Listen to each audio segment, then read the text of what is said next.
Ένα σπουργίτι.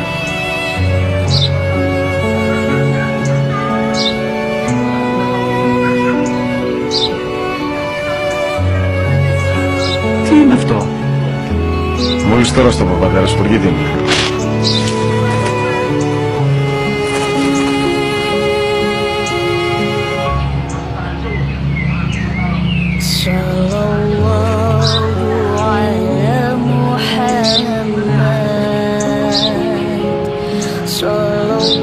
Τι είναι αυτό? Ένα σπουργίτι είναι, πατέρα. Ένα σπουργίτι. Σπουργίτι.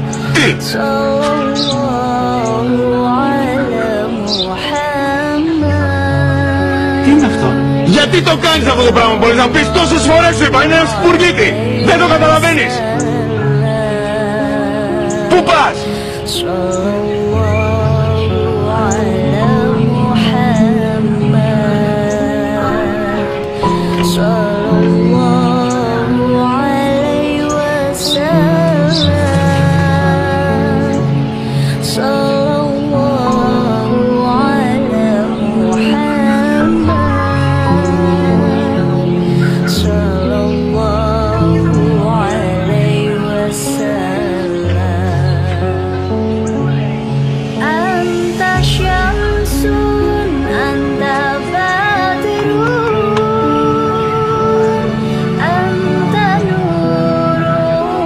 Δυνατά.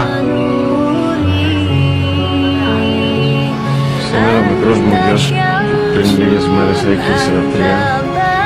Καθόταν μαζί μου έξω στο πάρκο όταν ένα σπουργίτι ήρθε και κάθισε απέναντι μας. Ο γιος μου ερώτησε 21 φορές τι ήταν αυτό. Και το απάντησε και τις 21 φορές ότι ήταν